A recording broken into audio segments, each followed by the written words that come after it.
Well, thank you very much for having me here at the World Orchid Conference. I want to talk today to you about uh, an initiative that I've begun called the Orchid Garden Conservation Network, or the OGCN. The idea is that we are promoting circa situm initiatives for orchid conservation around the world. And I'll explain what all of that means shortly. So, a little background. Orchids are, of course, not just orchids, but all organisms are subject to endangerment due to the fact that we live in the Anthropocene. The, that's the era in which mankind has taken over our planet and changed it in innumerable ways to aid its own survival and ultimately destruction. But what that means is that, for the creatures of the earth is they all have to deal with things such as habitat encroachment, degradation, and fragmentation, clashes between nature and agriculture, which includes the use of pesticides, monoculture, and the resulting loss of biodiversity. Um, Orchids are, of course, highly endemic, many of which are restricted to very, very small regions. And should an area be deforested or made subject to some type of agricultural endeavor, that could uh, that could conceivably put a particular species that's highly endemic into extinction. Um, Also, orchids, being charismatic, are subject to poaching and overcollection in the wild. Um, Again, all things that mankind does. We've also spread non-native invasive species around the world. Certainly here on the big island of Hawaii, I look around and all I see are invasive species, many of them wonderful, but nonetheless, they don't belong here and displace native species. Of course, everything is subject to the shifts that we're seeing globally in the climate. Um, Orchids are also the most interdependent of plants in that they have many environmental partners, such as species-specific pollinators. Uh, they often have very specific host trees for the epiphytes that, when the tree is no longer available because of displacement by weed trees, it's harder for epiphytes really to take root. Partly that is also because of the mycorrhizae that they're associated with that might live on the barks of those trees or for terrestrial orchids in the ground. So there have been numerous people trying to do orchid conservation, particularly on the botanic garden level. I come from the botanic garden world, and I have uh, I have grown innumerable species of fantastic orchids for my entire career, and like to think that I've had an active role in their conservation by cultivating them. But ultimately, what the botanic garden world does, though it's very, very valuable, isn't really enough to do the job for so many, many species, and I'll explain why that is. Botanic gardens do serve an incredible purpose in that they are often the first place that most humans get to see this incredible variety of orchids that exist in the world. And I believe it promotes stewardship of orchids in the wild if we can make the connection between the fact that these plants exist and how amazing they are, and preserving their natural habitats. So the two main ways of doing conservation are in situ and ex situ. And in situ is basically the protection of natural habitats, and it's really the gold standard for how we want to preserve orchids, basically by preserving the entirety of their ecosystems. Now, this is not actually all that easy to do in the modern world with all of the things that are going on because we live in the Anthropocene. So part of the ways that we do this, we have national park systems around the world, which are administered by governmental agencies. There's often very, very heavy visitation and human impact on these places, even with the greatest amount of care and regulation. Nonetheless, we disturb those habitats when we visit them. Probably even worse than that is the fact that these kinds of places are subject to governmental priority changes. We've certainly learned that in the US in the last couple of decades. It really depends on the priorities of the government, what conservation is practiced in, say, a national park system. Another method of doing in situ conservation is the purchasing of important plant areas, or IPAs. This is the Nature Conservancy model practiced very, very well by, say, Ecominga Foundation in Ecuador and a few other places. Amazing work being done by the creation of reserves that are important plant areas. Other organizations, such as, again, there's a Dracula Reserve in Ecuador, and the Reserva Orquídeas in Jardín in Colombia, that's been sponsored by the Orchid Society of Medellin. So in situ conservation is great. There are some drawbacks in that you can try to protect natural habitats, but as I said, sometimes things happen where you can't, based on what's happening with the humans in a particular area. It's hard to deny a starving family to slash and burn a place that they, where they are, in order to provide for their families, and yet destroying tremendous amounts of biodiversity by turning it basically into fuel.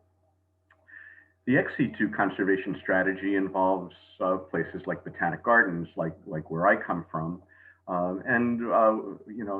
these can be considered wildlife sanctuaries, but these are artificial constructs where plants maybe that aren't from the natural habitat are preserved there, and it's a good thing to do, but it's not the same as the preserving the environment where the plants naturally occur, where they naturally evolved. The garden that I've been working with in Hawaii is one such place with orchids from all over the world, but again, not really doing conservation because of the fact that these orchids are not native to Hawaii. There's only 3 native orchids in the Hawaiian Islands. Anyway, and they're not particularly good subjects for cultivation or horticulture. So they don't really put on the show that a botanic garden needs. So a botanic garden and zoological plant collections. And then, of course, there's the work of the seed, gene, and mycorrhizal banking that's done by several organizations. Phil Seaton of Orchid Seed Stores for Sustainable Use is one of the leading forces in seed banking. And also various places, particularly for terrestrial orchids, such as the North American Orchid Conservation Center, engage in mycorrhizal banking.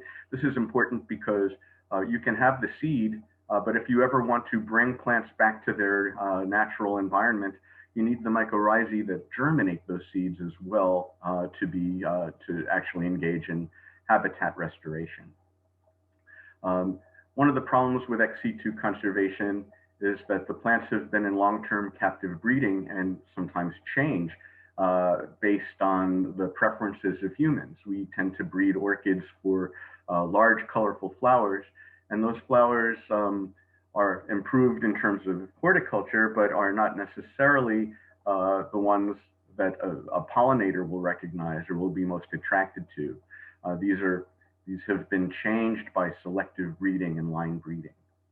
And so conservation breeding is something on another level, something a little bit different, and possibly one of the most fraught areas of ex situ conservation is what we call assisted migration or translocation, which involves the creation of new habitats as the climate changes that would be suitable for particular species of orchids. This is a really difficult thing to do and very controversial. So what I'm proposing is something a little different. That's kind of a combination of in situ and ex situ efforts. It's the circus situm strategy of orchid conservation. And this basically is conserving the plants within the natural distribution of those species. So Basically, these are orchid gardens and reserves coexisting synergistically with human communities. And this allows for enhanced protection from poaching and environmental disturbance. Uh, Plants are basically getting their natural conditions, which allows them to thrive. And we have access to a wide variety of local endemic species very easily. We don't have to climb 50 feet up into a tree to observe them. We can also see how their ecological propensities.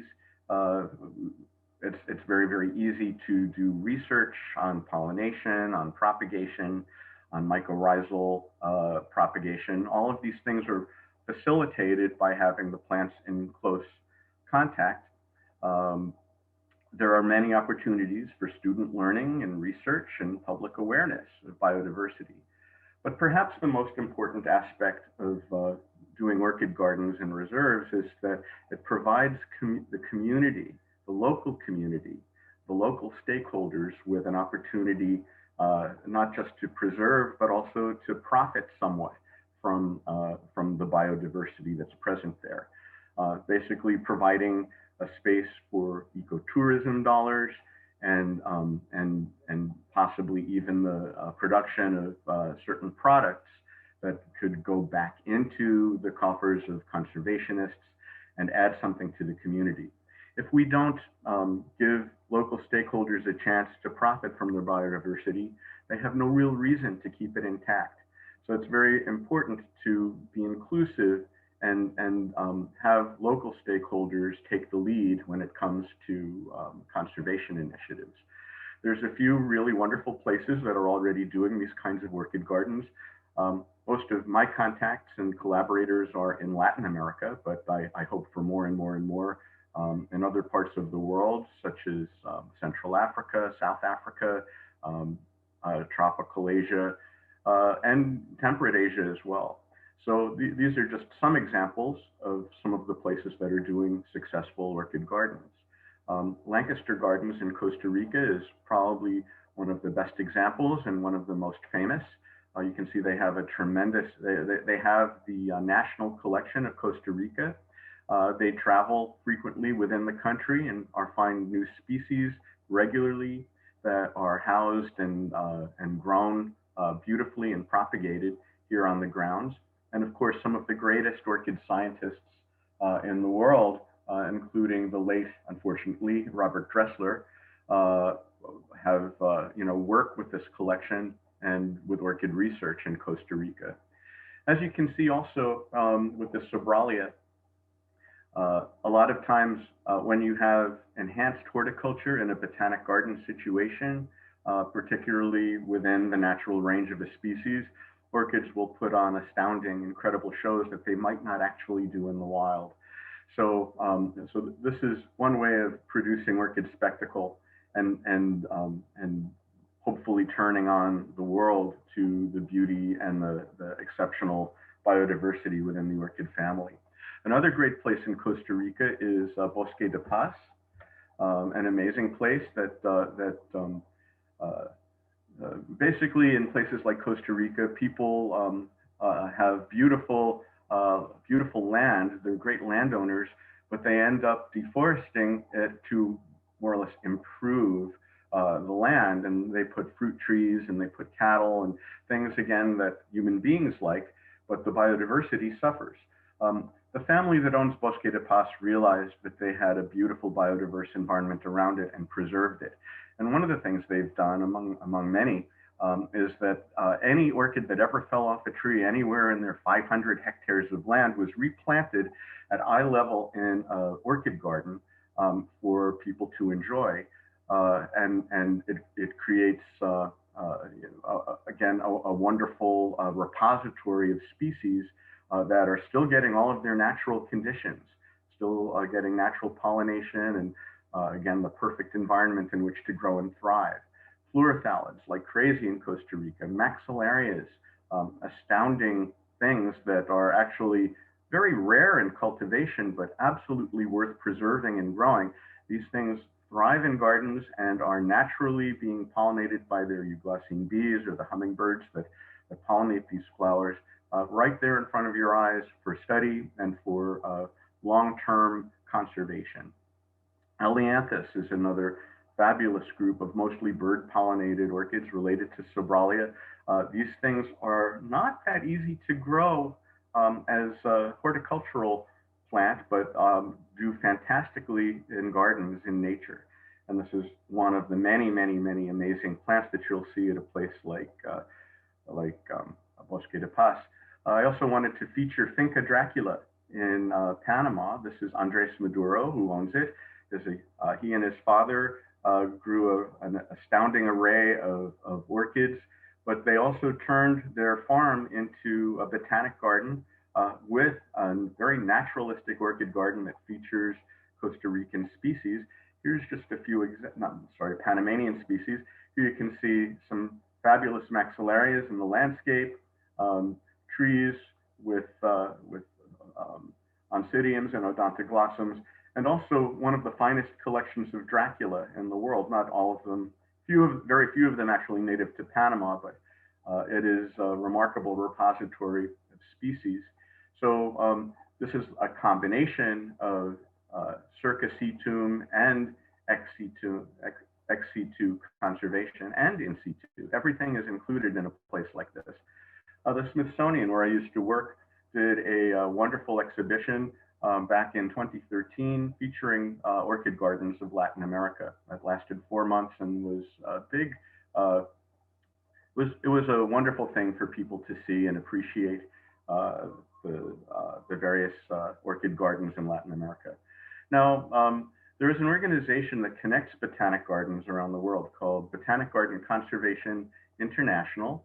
It's got 500 members all over the world, 120 countries, and they support the global strategy for plant conservation. This is an amazing, amazing thing that they're doing, in that the botanic garden world is connected, and the organization can then look at the various plant lists of the various botanic gardens and make assessments about what's being preserved and what is not. There's various targets within the global strategy for plant conservation, but perhaps for our purposes, the most important is the protection of important plant areas and a certain percentage of the world's threatened species conserved in situ, but also ex situ conservation of these various species. And part of the strategy is that those ex situ collections be in the country of origin. This is super important for their ultimate preservation, because I can grow those species in Washington or here in Hawaii, but they don't really serve the purpose of conservation unless they're in the country of origin and can be used for propagation and reintroduction. So BGCI did in 2016 an assessment of what of what's being done with orchids in botanic gardens in ex situ collections. And as you can see, first of all, the red list, which assesses the conservation status of species, you can see that the huge proportion of orchid species in 2016, no one had assessed at that point. And the few that had been assessed, you can see in this pie chart, some are very endangered, some are not threatened, but for the most part, it's just a big black hole. We don't really know that much. And if you look at the distribution of botanic gardens around the world, the overwhelming majority of them are in the developed world, where there's less biodiversity. The biodiverse regions of the world have much, much fewer botanic gardens in which to hold repositories of species. If you look here in this chart, ex situ collections, you can see that out of all the total threatened species that we know about due to the red listing, only 72 of them are actually held in ex situ collections.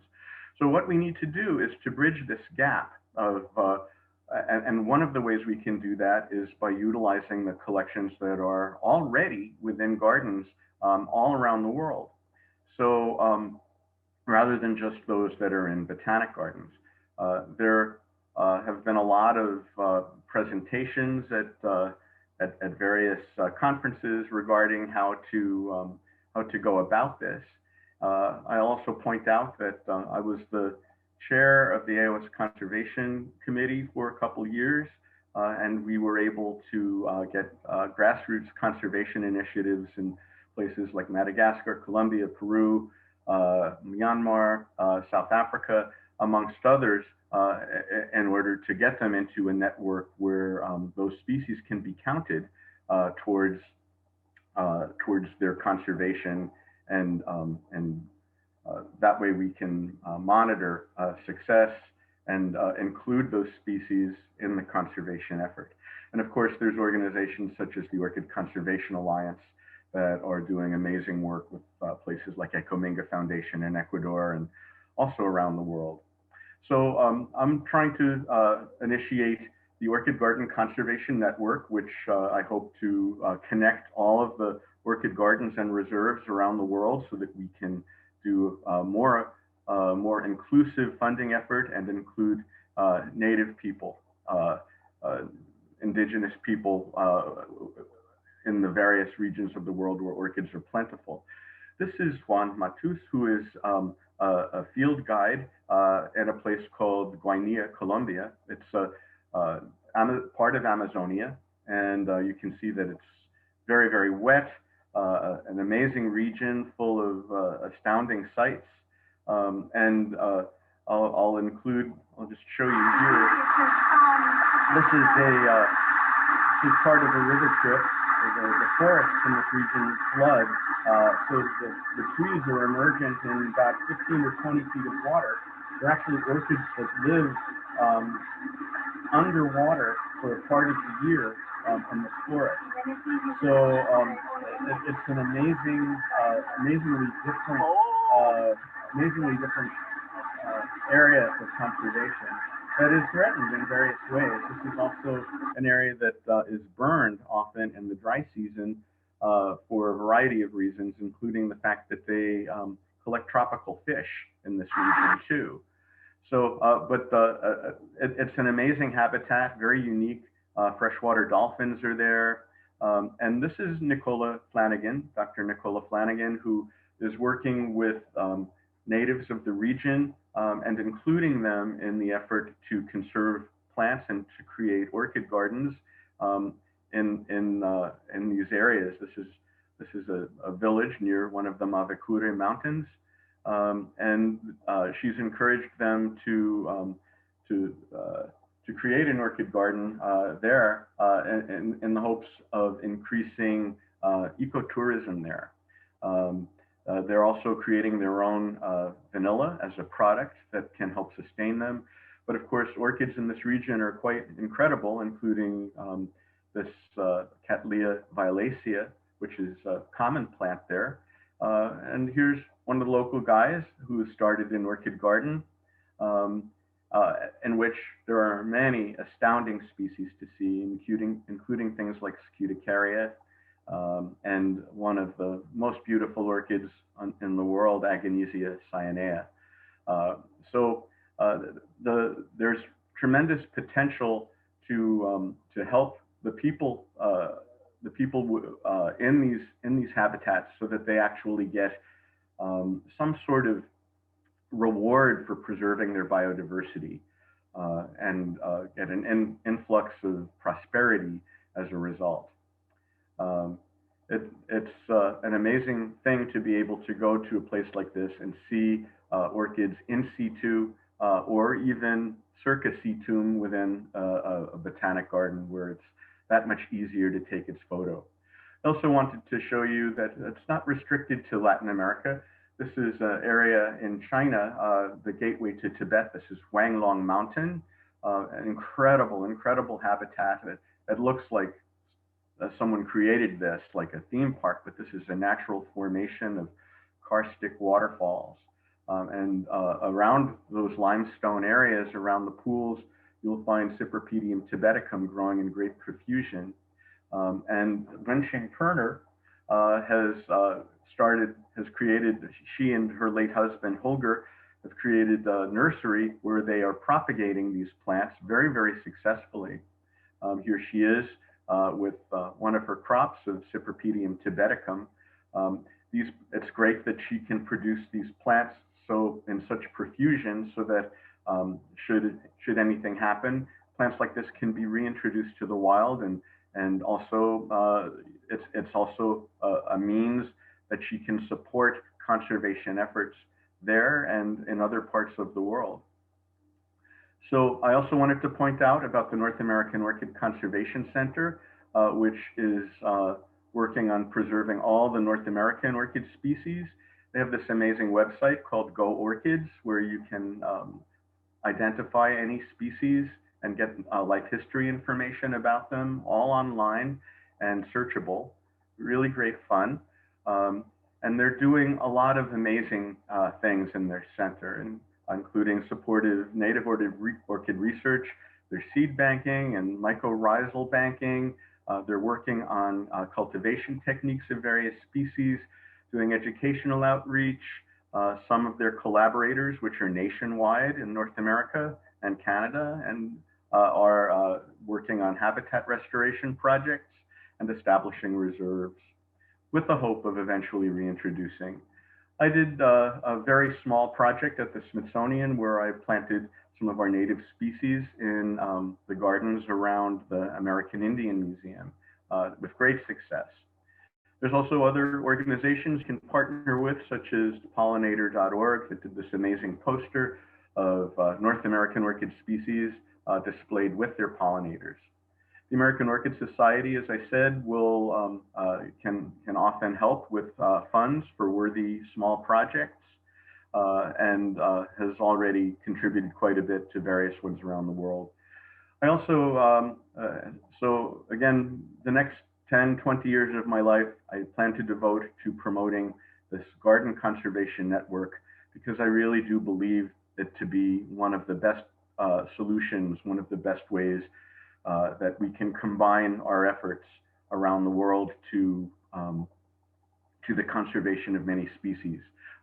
Ultimately, I would like to see not just scientists, not just academia, not just botanic gardens, but literally everyone that loves orchids participating in this network. And we can do that by visiting these gardens worldwide, contributing to them, by basically just supporting the creation of reserves and gardens within species orchids' natural ranges. With that, I'll end and hope for some questions. Thank you. Oh, actually, no, I just wanted to show you, this is Carmen Soto at Encaterra Orchid Garden in Peru. Unfortunately, Carmen has recently passed from COVID-19. It was absolutely tragic and very disturbing. But Carmen created in Peru, very near Machu Picchu, one of the best orchid gardens in all of the world.